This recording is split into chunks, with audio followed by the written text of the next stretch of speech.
দক্ষিণী সিনেমার সুপারস্টার থেকে রাজনীতির মাঠে থালাপতি বিজয় এখন আর শুধু রূপালী পর্দার নায়ক নন, বরং ভারতের প্রধানমন্ত্রী নরেন্দ্র মোদীর জন্য এক নতুন রাজনৈতিক চ্যালেঞ্জ।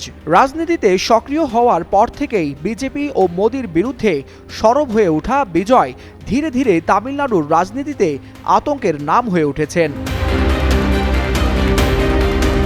নিজের করা রাজনৈতিক দল তামিলাকা ভেত্রী কাজাগাম বা টিভিকের মাধ্যমে 2026 সালের তামিলনাড়ুর বিধানসভা নির্বাচনে এককভাবে লড়াইয়ের ঘোষণা দিয়েছেন বিজয়।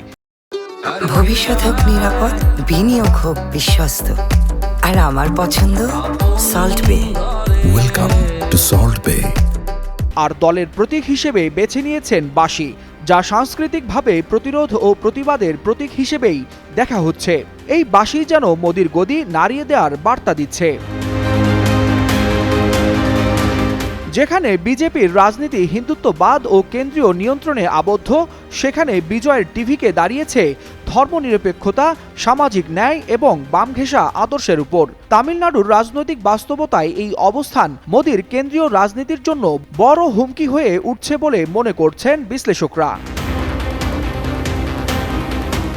সম্প্রতি তামিলনাড়ুর মহাবালিপুরমে দলের রাজ্য ও জেলা পর্যায়ের নেতাদের নিয়ে আয়োজিত এক পরামর্শ সভায় বিজয় স্পষ্ট ভাষায় বলেন, আমরা কোনো চাপের কাছে মাথা নত করি না। তার এই বক্তব্যে স্পষ্ট আত্মবিশ্বাস আর সংঘাতের ইঙ্গিত। রাজনীতির মাঠে নামার পর বিজয়কে নানা প্রতিবন্ধকতার মুখে পড়তে হচ্ছে।